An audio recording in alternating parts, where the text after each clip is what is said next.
Welcome, and thank you for tuning in. You're listening to the Beyond 50 radio program. I'm Daniel Davis. On the program today, we're going to talk about a very special form of healing that you can apply to your pets. That's right, your pets. It's called Reiki.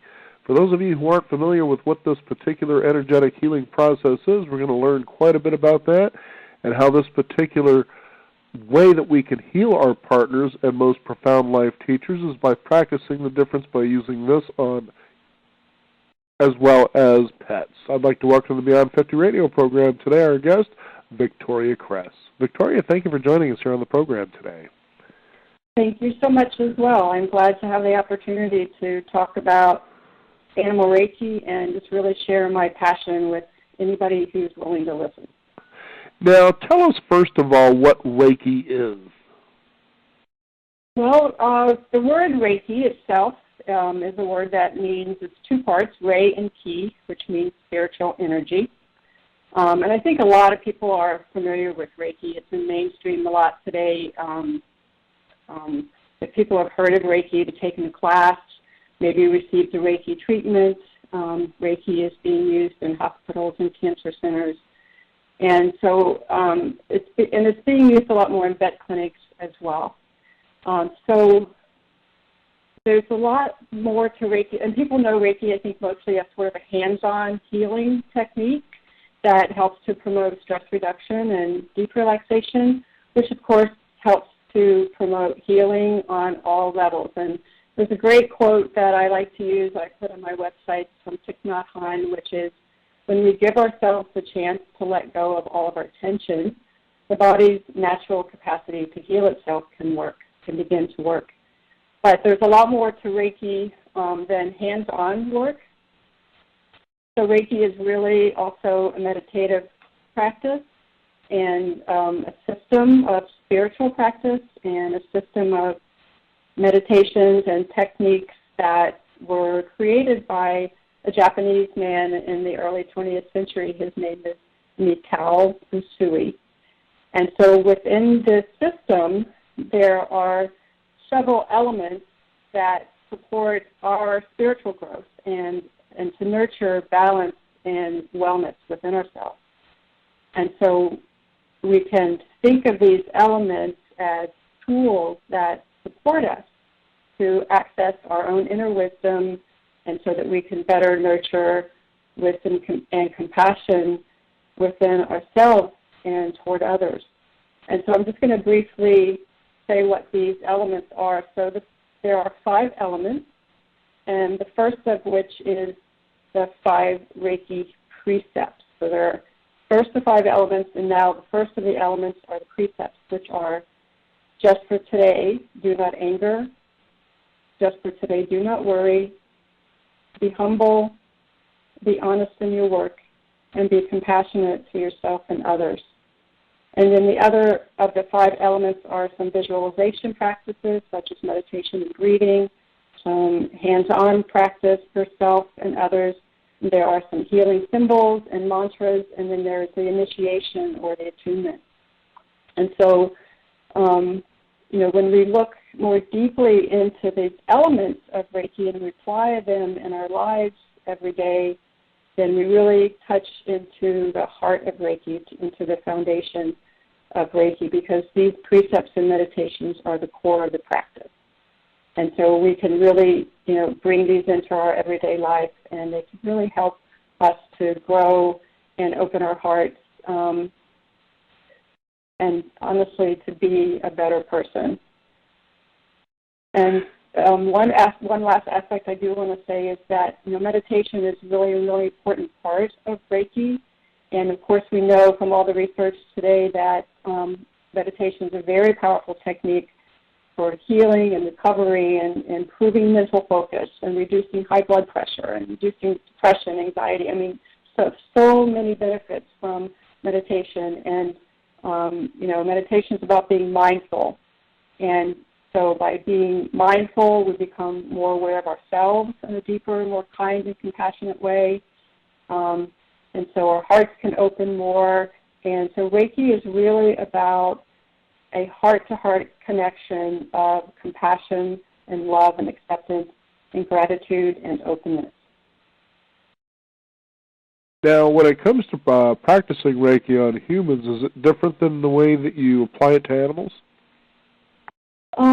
There are some differences. I think, and that really mostly applies to just how we actually, what the practitioner is doing during the session. So when the session is for a person, that person, the receiver, is sitting in a chair or lying, usually lying on a massage table, and the Reiki practitioner is putting, hands on most of the time. I mean, we don't always have to actually touch the person. We can just hold the hands just, an inch or two above the body if the person's not comfortable with touch. But we do always want to ask permission to touch. It's very important to let the person know that there is touch involved. Are you comfortable with that? If not, that's okay. But the practitioner is then moving around the person using different hand positions, on the person's body that, hand positions that they may have learned in a class, or, just hand positions sort of following their own intuition and guidance about what that person might need. And so with animal Reiki, the difference is it's really just the opposite. So when we go as a practitioner, the animal Reiki practitioner, we go to the animal. We go into the space where the animal lives. It might be in their home or in a barn or in a clinic or in a shelter or a rescue. And so in this case, now it's the practitioner who takes the position of stillness and either sits or stands in the area where the animal is, and then goes into a deep state of meditation and relaxation, and really finds a peaceful place within themselves by doing some of the breathing and visualization techniques that you learn in the Reiki training, maybe using some mantras and symbols. And so we are then in a state of deep relaxation and opening up the healing space, opening up our hearts to that animal, and then inviting the animal then to come into that space with us. And, it's important that we then use all of these techniques to help ourselves stay relaxed and grounded. And I did want to say one thing, because I mentioned about using symbols. And in people Reiki, we can use these healing symbols that we learn in the training, and we can use them. Oftentimes people will kind of visualize these symbols, or maybe use their hand to sort of outline the symbol and use it on the person energetically. With animals, we don't put symbols or extend symbols out to the animal. The symbols are really for us to use for ourselves during a session to help us stay more focused and grounded and peaceful within our hearts. So we're not beaming energy or putting out symbols onto the animal. It's really just not necessary. Now tell us what happens during a Reiki session. Well, so again, the practitioner will go to the animal. I think this is probably 99% of the case. It's unusual that, at least for me, I've not experienced that a person will bring the animal to me. And I think this is mainly because we want the animal to be in their own environment, in their own home, where they're comfortable, and we're not taking them into a situation that they're not familiar with. And so once I go into where the animal is, and it can be, go into the living room or any part of the house, or go into a barn or pasture. And so during the session also, I prefer that the person or the people involved are also present during the session. And this way they can observe the animal, can give feedback, after the session. And they're also part of that session, and they're sitting in the energy with the animal. And so they're going to benefit as well. Of course, if you go into a shelter, then you're going to be standing like outside of the kennel, or sitting or standing outside of the kennel or the enclosure. So once a practitioner, now for the session, has had a few minutes to get grounded and relaxed in their mind and body and creating a healing energy space, they're ready to start the session. And also, it's very important that we get our egos out of the way. And by this I mean our sense of self-importance. We don't want that to interfere. A practice that I used to do is asking my ego to just take a break, and I would kind of visualize my ego just going and sitting in the corner in a chair or something and just relaxing. And I had a little mantra that I used, which was ego go, ego go. And so that was something I did for a while. That kind of helped me get myself out of the way. And so we're ready to start the session. We've done some meditation. We've sat, gotten quiet and peaceful. And then that we invite the animal then to join us in this space. We're not going in and then approaching the animal, picking them up, if it's a small animal, and carrying them somewhere and just putting our hands on them.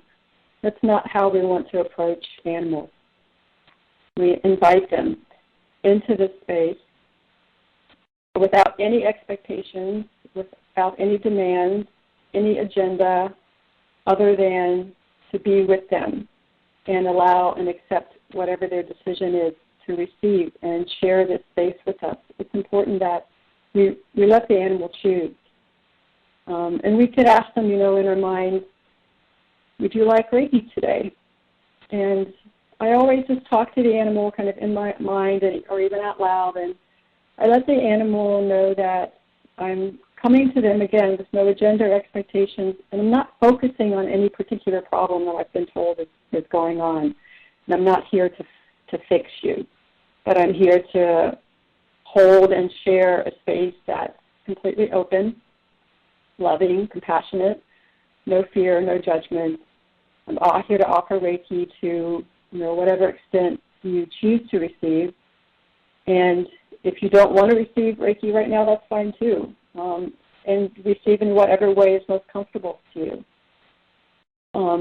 And I find that animals really appreciate this approach because, we put so many demands and expectations on our animal companions to behave in a certain way, to perform to a certain standard, and to meet our needs. And so they appreciate it when we approach them without all of that.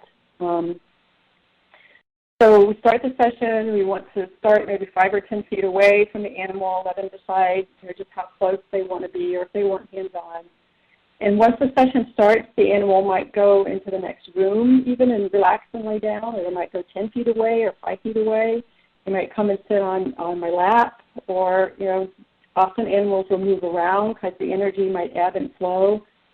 But I think in both situations, whether it's Reiki with people or animal Reiki, it's important for the practitioner and the receiver to be able to go into a deep state of relaxation, and often the receiver will fall asleep. And, you'll see animals fall asleep, and that's perfectly okay.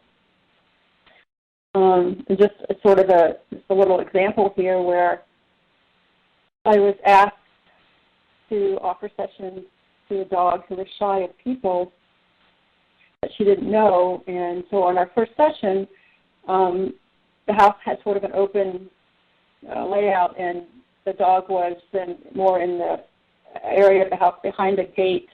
But she could see us, but she was separated from us. And so I just sat in the living room where she could see me and just did the Reiki meditation. But then after, the next section, I think or so, she came out into the living room with me, and I was sitting on the floor, and she just came right over, and she got very relaxed, and she would come and lick my face. And so, she got more relaxed enough that she could be with me, somebody she didn't know very well, pretty quickly. There's more to talk about here as far as how long. So sessions can last anywhere from 15 minutes to 90 minutes. Some animals prefer a power session. A horse that I did worked with for a long time, offered a lot of Reiki sessions. He would stand for 10 or 15 minutes and just power strong Reiki energy, and then he'd look at me and let me know he was done, and then he'd walk away. And sometimes then it's at 60 minutes to an hour. It really depends on the animal. In general, I schedule 30 or 60-minute sessions with additional time to talk to the person, before and after the session. And one thing I want to mention here, too, is about this discussion piece, which is I get a contact, an email, or a call from someone who wants to have a Reiki session with their animal because something's going on. There's usually a problem. And it's important to have that discussion, either on the phone or if it's in person, really away from the animal so that they're not within earshot of hearing of the conversation, because these conversations can be very, very energetically charged. The person may get really upset or feel their frustration or their anger or their worry, whatever it is. And animals are sensitive to this. It can affect the session if the person goes into the session, carrying this energy. So we want to make sure that we don't do that the person has a chance to express what they need to, but then also we do a little bit of breathing and meditation before we go in where the animal is, and so that there's a better, calmer, more open energy for that session to take place. Now, I understand that you can do Reiki both in person as well as from a distance. Now, tell us the difference between those two. Okay. Well, like I said, I have that conversation. Doesn't matter whether it's going to be an in-person or a distance session, and we have that conversation about, what's going on, what the person, I ask, what are your expectations here? What kind of outcome are you hoping for? And, I explain that during the session, there may be times when it looks like, absolutely nothing is happening, but it may look like all I'm doing is kind of sitting there quietly and meditating. Maybe sometimes my eyes are closed, that the animal may be moving around. So all of those things that may happen during a session, but I assure them that there's a lot going on during the session. Energetically, the animal is very connected in. And the person may also experience the energy as well. They may feel relaxed. They may have an emotional experience as well because they see that their animal is behaving in a way that touches their heart. For example, if an animal's been pretty anxious and nervous in general and seems to have a hard time calming down and relaxing, and then during a session, the animal just flops down and is completely relaxed and in a state of deep relaxation for 30 minutes or longer. This can be very touching for that person, and they're so happy to see that their cat or dog or horse, whoever that might be, has had the opportunity to just relax and let go of anxiety and accepted this offer of healing and relaxation. Or if an animal hasn't been eating or drinking enough, then that person is really stressed out about that and worried. Then during a session, an animal may start to drink or eat because they feel relaxed and free of the person's anxiety and pressure.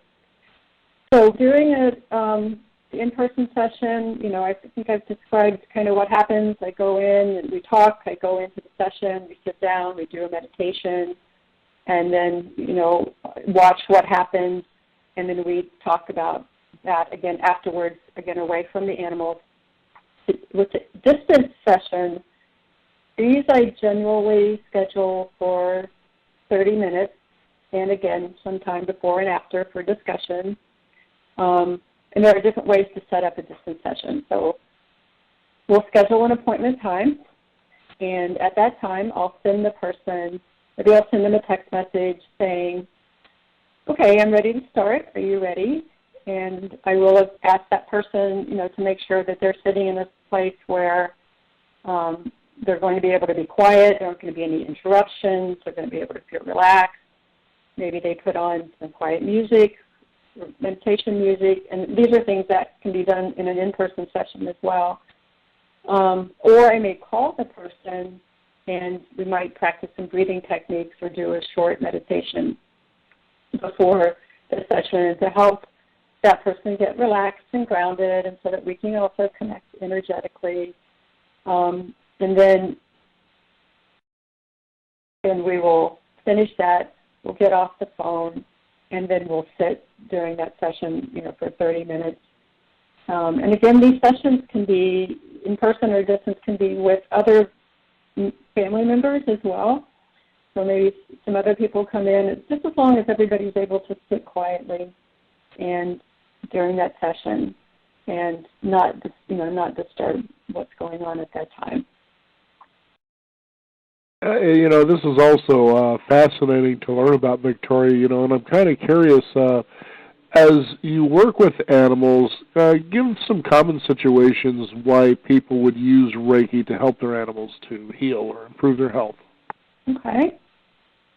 Well, there are unlimited possibilities, and Reiki can also just be part of a wellness program for your animal, and or you just do regular sessions a couple times a week or weekly, or if somebody's taking a Reiki class, maybe they want to sit with their animal every day because you both benefit. This is a practice for you as well as, for your animal, and it will actually really benefit you in your relationship with your animal. Your bond will become deeper, and I promise you that your animals will teach you many things about life and what it means to be in the presence of life. So I'll just talk about some situations. So going to the vet, for example. This can be a really stressful time for the animals and for their people. So it's before going to the vet, maybe have a session. Even during the vet, a distance session could be going on, and then even after. There's some animals, as soon as you put them in the car and they have a sense that that's where they're going, that their anxiety just goes through the roof. And, of course, they're sensitive to our energy, so they feel maybe you're also feeling anxious and tense. And so Reiki sessions are really beneficial, not just for the person and the animal, but we can extend that out, as we open up that healing space in our breathing and meditation. We can extend that out to the people at the clinic, the vet techs and the doctor, everybody who's going to be working with that animal. We can include them in that Reiki energy as well, and this can be very beneficial. There are taking your animal to a boarding kennel, for example. There's a lot of stress that can happen leading, before going, because the animals are sensitive. They know something is going on. Even if it's a place where you feel comfortable taking your animal there, you've taken them there before, they're a great place, and still there are situations that can come up. Lots of other people around, the animal's not used to, lots of activity, lots of other dogs and other animals. And so this can create sometimes behaviors that your animal may not normally have. So they can sometimes become aggressive if they become fearful, and this can make it difficult for them to be handled, by the folks that work there. They can bark. There can be excessive barking, whining. This can upset other dogs in the kennel. They can lose their appetite due to stress. Maybe there's been a change in their diet, which can cause all kinds of things, vomiting and diarrhea. So providing sessions, again, like before you go to the kennel, maybe even having the Reiki practitioner do distance sessions during the kennel stay while the animal's there. And then again, maybe a day or two after you're back home, you've got the animal back home, just to help everybody till things get back to normal. This is another situation that's very beneficial. Illness, of course, and whether it's something simple or can be easily treated or something more serious. This, again, is a stressful time for the family and for the animals. I think really, Reiki can benefit everybody to help you relax, to help the person, I think, especially to be more in a relaxed state of mind, which, when you're better relaxed and your mind is more relaxed, you are able to make decisions about how to best care for your animals. So regular Reiki sessions at this time can help with stress reduction, with anxiety, pain relief, and wound healing. And in the case of long-term illness, I recommend that people learn to do Reiki themselves so that you can provide healing and relaxation on a regular basis. And that way you also become a really integral and important part of your animal's healing process, and you benefit from the Reiki sessions too. And then there are emotional and behavior problems that animals have, and there are a lot of reasons why animals can develop emotional and behavioral problems, like anxiety, aggression, neediness, depression. And I think people have probably heard, animals are our mirrors, and so animals are mirroring things, our emotions and things back to us. And so I think this can happen when our emotions are being repressed or just not expressed in a healthy way. And so what I tell people is that, if your animal's behavior changes for no just obvious or easily explainable reason, then I would recommend to take a pause and ask yourself the question, what's going on with me? What's been going on with me? How am I feeling? Because we have a close bond with our animals, and because they love us unconditionally, it's not unusual for our animals to take on our pain. And rescue animals almost always have emotional behavior issues because of how they were treated while they were, in an unhealthy situation. Maybe they experienced physical and mental neglect and abuse. They maybe learned not to trust humans, which, that can cause fear and aggression. They learned to get food wherever they can find it, and because they were malnourished, they can become overly protective of their food, their food bowl, their chew toys, their treats. This can all lead to aggression. Or, they were left alone too much, and now they're craving attention and have separation anxiety. So Reiki is a really powerful tool to use because the animal is given the opportunity during the Reiki session to be in control. Because remember, we let the animals control what happens during the session. And now they're in this loving and peaceful and compassionate space, and they can learn then to trust the connection that's offered by the Reiki practitioner and experience calm and relaxation and peacefulness. And this is often expressed by a deep sigh and a restful Reiki nap. So there are a couple more examples I want to give. The next one is for animals who are show animals in training. And we know that a lot of energy and work and commitment and time is needed for the people and the animals who participate in breed shows, agility training, dressage, endurance events, and other competitive venues. And so the connection and the bond between the trainer and the animal is important, of course, and the deeper the connection, the trust, understanding, compassion, the more successful both will be. And so Reiki can teach you how to spend time with your animal in a space where there are no expectations or agendas. So it's just a time and space for you to be together with your animal as equal companions and connect more deeply. And it's an opportunity for you and your animal to listen to each other so that you can better meet each other's needs.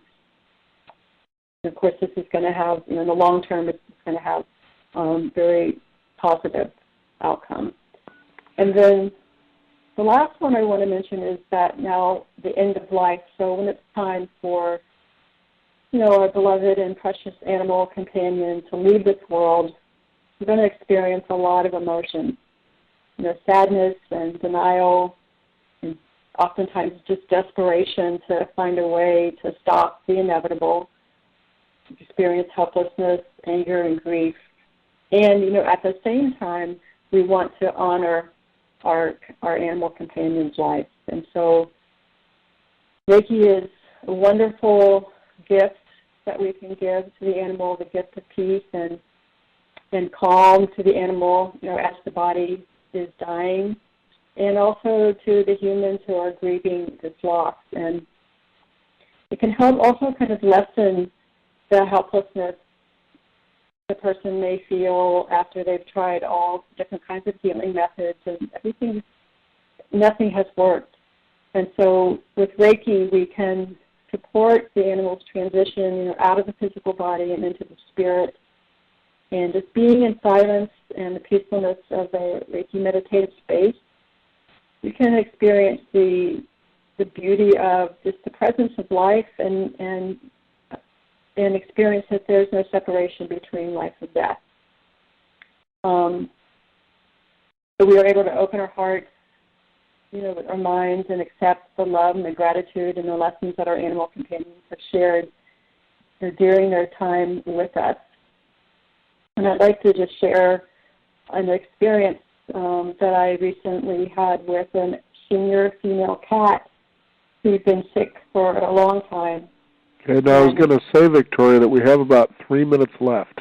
We have about 3 minutes. Yeah, but you've certainly fit quite a bit into 30 minutes to let people know the benefits of using Reiki with animals as well as ourselves. So, well, I was thinking it was a longer time, but that's great. So we want to wrap up then. So I think that just by wrapping up, I think, yes, I've given some great information here, and I hope that people have got an idea of, how important Reiki is and just how powerful this is to connect with our animals in this way, and that, Reiki with animals is really about meditation with animals and really creating a heart-to-heart connection, and that, within that wonderful healing space, then lots of wonderful things can happen, and you can learn a lot about yourself and about your animals and who they are and what they're here to teach us, because they're wonderful teachers for us. Now, is there a website people can find out more?